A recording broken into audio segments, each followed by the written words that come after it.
ரணில் சஜித் இணைவு உறுதி, ஐக்கிய மக்கள் சக்தி தெரிவிப்பு. மட்டக்களப்பு கொக்கட்டிச்சோலை படுகொலையின் 39வது நிறைவு நினைவேந்தல். கருணாவின் சாட்சியத்தால் ஆபத்தில் மகிழ்ந்த வரலாற்றில் முதல் முறை.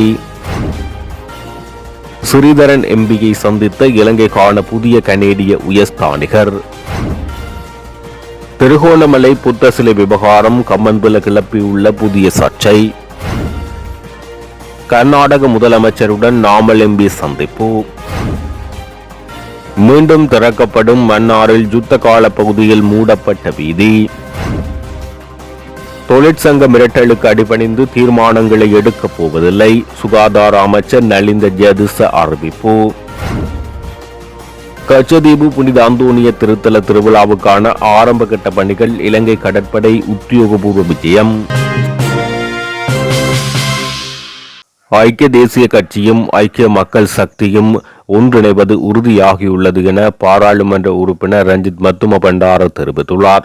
இந்த இணைவானது அனுர் அரசுக்கு அச்சத்தை ஏற்படுத்தியுள்ளது என அவர் குறிப்பிட்டுள்ளார். கொழும்பில் நேற்று நடைபெற்ற ஊடக சந்திப்பின் போது அவர் இவ்வாறு தெரிவித்தார். அவர் மேலும் தெரிவிக்கையில், கட்சி ஆதரவாளர்கள் தொண்டர்களின் கோரிக்கைக்கு அமையவே இணைந்து செயற்பட இரு தரப்பினரும் இணக்கத்துக்கு வந்துள்ளனர். மாகாண சபை தேர்தல் நடாத்தப்பட்டால் எமது பலம் தெரிய வரும் என்றார்.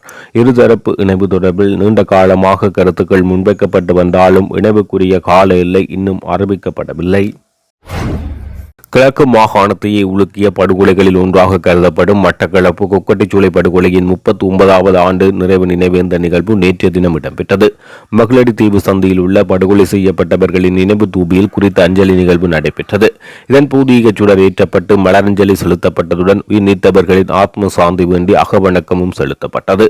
28/6/1987 மற்றும் 12/6/1991 ஆகிய காலப்பகுதிகளில் இராணுவம் மற்றும் விசேட அதிரடி படையினர் மகளடி தீவு மற்றும் ரால்பண்ணை கொக்கட்டிச்சோலை ஆகிய பகுதிகளில் 239 பேர் படுகொலை செய்யப்பட்டனர். குறித்த படுகொலையில் சிறுவர்கள், பெண்கள் மற்றும் முதியவர்கள் அடங்குகின்றமை குறிப்பிடத்தக்கது. இவர்களை நினைவு கூறும் வண்ணம் கொக்கட்டிச்சோலை படுகொலை நினைவு தூபி 2000ஆம் ஆண்டு அமைக்கப்பட்டது. 1987ஆம் ஆண்டு இதே தினத்தில் 39 ஆண்டுகளுக்கு முன்னர் கொக்கட்டிச்சோலை ரால் வளர்ப்பு என்று கூறுகின்ற மகளடி தீவு முதலைக்குடா ரால் வளர்ப்பு பண்ணை படுவான்கரை பேரினத்தின் இராணுவத்தினர் மேற்கொண்ட படுகொலையில் 157க்கும் அதிகமானோர் படுகொலை செய்யப்பட்டார்கள். 1987ஆம் ஆண்டு என்பது கிழக்கு மாகாணத்தில் இந்த கொக்கட்டிச்சோலை பகுதியில் பெரிய அளவிலான படுகொலை முன்னெடுக்கப்பட்டது. இதன் பின்னர் இந்திய இலங்கை ஒப்பந்தங்கள் ஏற்படுத்தப்பட்டு அதன் பின்னர் படுகொலைகள் முள்ளிவாய்க்கால் வரையில் இடம்பெற்றது. கொக்கட்டிச்சோலை படுகொலை என்பது அன்றைய காலகட்டத்தில் சர்வதேச ரீதியாக பாரிய தாக்கத்தை ஏற்படுத்தியது. இந்த நினைவேந்தலில் இலங்கை தமிழரசு கட்சி பாராளுமன்ற உறுப்பினர்களான சுரிநேசன், முன்னாள் பாராளுமன்ற உறுப்பினர் அரியநேத்திரன், பட்டிப்பளை பிரதேச சபையாளர், படுகொலை செய்யப்பட்டவர்களின் உறவினர்கள் கலந்து கொண்டனர். இதுநாள் வரை முன்னாள் ஜனாதிபதி மஹிந்த ராஜபக்சவை புகழ்ந்து கொண்டிருந்த தமிழர் ஐக்கிய சுதந்திர முன்னணியின் தலைவரான விநாயகமூர்த்தி முரளிதரன் என அழைக்கப்படும் கருணா அம்மான் தற்போது போர்க்குற்றங்கள் மற்றும் மனித குலத்துக்கு எதிரான அவலத்தை செய்தார் என்பதை வரலாற்றில் முதன்முறையாக குறிப்பிட்டுள்ளார். மஹிந்த ராஜபக்சவுடன் இணைந்த பின்னர் அவரை பற்றி புகழ்ந்தும் தமிழீழ விடுதலை புலிகளின் தலைவரை இகழ்ந்த பல காணொலிகள் வெளியானது. ஆனால் அதனைத் தொடர்ந்து சில வருடங்களின் பின்னர் வாக்குக்காக தமிழீழ விடுதலை புலிகளின் தலைவரை புகழ்ந்து பேசி அரசியல் மேடைகளில் அரசியல் சுயலாபம் தேடிக்கொண்டார். இவ்வாறு தொடர்ந்தும் பல முரணான கருத்துக்களை கூறி வரும் கருணா தற்போது சில தினங்களாக ஊடகங்களுக்கு தோன்றும் அவர் மஹிந்த ராஜபக்ச தொடர்பில் சில விடயங்களை குறிப்பிடுவது தற்பொழுது அரசியல் விமர்சகர்களால் வேடிக்கையாக பார்க்கப்படுகிறது. கனடா நாட்டின் இலங்கைக்கான புதிய உயர்ஸ்தானிகர் இசபெல்லா மார்டின் இலங்கை தமிழரசு கட்சியின் பாராளுமன்ற குழு தலைவர் சிவஞானம் ஸ்ரீதரனை யாழ்ப்பாணத்தில் சந்தித்து கலந்துரையாடினார். இந்த சந்திப்பின் போது தமிழதாயக பகுதியின் நிகழ்கால அரசியல் நிலவரங்கள், மக்கள் எதிர்கொள்ளும் பிரச்சினைகள் மற்றும் அரசியல் தீர்வு விடயத்தில் அரசாங்கத்தின் நிலைப்பாடுகள், திட்டமிட்ட தமிழர் நில அபகரிப்புகள், கிபிலோயா திட்டம் போன்றவற்றின் ஊடாக தமிழர்கள் எதிர்கொள்ளும் சவால்கள் போன்ற விடயங்கள் கனடாவின் புதிய உயர்ஸ்தானிகர் அவர்களுக்கு ஸ்ரீதரன் எம்பியால் தெளிவாக எடுத்துரைக்கப்பட்டது. புதிய உயர்ஸ்தானிகராக வருகை தந்திருந்த இசபெல்லா மார்டின் மேற்குறித்த விடயங்கள் தொடர்பாக மேலதிக விடயங்களையும் ஆர்வமாக கேட்டறிந்து கொண்டார். இந்த சந்திப்பின் போது போரின் பின்னர் தமிழர் பகுதிகளில் அடாத்தாக முளைத்துள்ள புதிய விகாரைகள், அரசியல் கைதிகள் தொடர்பான சில விடயங்கள் ஆவணங்களுடன் புதிய உயர்ஸ்தானிகருக்கு ஸ்ரீதரன் எம்பி வெளிப்படுத்தினார். சந்திப்பின் போது வடகிழக்கை பிரதிநிதித்துவம் செய்யும் வகையில் ஒரு நினைவு சின்னமும் உயர்ஸ்தானிகர் இசபெல்லா மார்டினுக்கு வழங்கி வைக்கப்பட்டது. திருகோணமலை போதிராஜ விகாரையில் புத்த சிலை தொடர்பான வழக்கில் பௌத்த பிக்குகளுக்கு எதிராக போலீசார் தாக்கல் செய்துள்ள குற்றப்பத்திரிகை சர்ச்சைக்குரியது என முன்னாள் அமைச்சர் உதய கமன்பில தெரிவித்துள்ளார். திருகோணமலை நீதவான் நீதிமன்றத்துக்கு நேற்று சென்றிருந்த அவர் ஊடகவியலாளர்களுக்கு கருத்து தெரிவிக்கும் போது இதனை தெரிவித்தார். வழக்கின் குற்றவாளிகளுக்கு போலீசாரால் தாக்கல் செய்யப்பட்டிருந்த குற்றப்பத்திரிகையில் போலீசாரை பிக்குகள் தாக்கியதாக குறிப்பிடப்பட்டுள்ளது. போலீசார் பிக்குகளை தாக்கியதை முழு நாடும் பார்த்தது. விகாரைக்கு வந்தது போலீசார், முத்துக்குடை உடையும் வரை தாக்கியவர்கள் போலீசார். ஆனால் அநீதியாக அசாதாரணமாக பல குற்றச்சாட்டுகளை சுமத்தியிருந்ததால் அனைத்து குற்றவாளிகளுக்கும் தாங்கள் நிரபராதிகள் என தெரிவித்துள்ளனர். இந்த நாட்டில் மதங்களுக்கு இடையில் பிரச்சனை ஏற்படுத்தும் விதத்திலேயே போலீசார் செயற்படுகின்றனர். கத்தோலிக்க மதகுரு ஒருவர் போலீசாரால் தாக்கப்பட்டதாக செய்த முறைப்பாட்டில் 6 போலீசார்கள் உடனடியாக கைது செய்யப்பட்டனர். ஆனால் பிக்குகள் செய்த முறைப்பாட்டுக்கு எந்தவித நடவடிக்கைகளும் இதுவரை எடுக்கவில்லை என தெரிவித்தார்.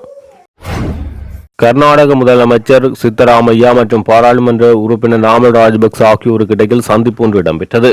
பெங்களூரில் இந்த சந்திப்பு இடம்பெற்றுள்ளதாகவும் இந்த சந்திப்பை இட்டு மகிழ்ச்சியடைவதாக நாமல் ராஜபக்ச தெரிவித்துள்ளார்.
நாங்கள் நீண்ட காலமாக இந்த பாதையை திறந்து தருமாறு கடந்த காலம் தொட்டு கிட்டத்தட்ட 15 வருடங்களுக்கு மேலாக கோரிக்கை வைத்திருக்கிறோம்.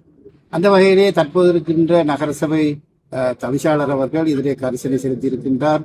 எனவே இந்த விடயத்தில் நாங்கள் பாராட்டுகின்றோம். கிட்டத்தட்ட இந்த பாதை பயன்பாடு என்பது 1983 ஆண்டுக்கு பின்னர் இது பயன்பாடு அற்றதாக காணப்படுகின்றது. இந்த பகுதியிலே தான் இதில் ரெஸ்டாரண்ட் ஒன்று இருந்தது, பழைய பார் ஒன்று, பார் ஒன்று இருந்தது.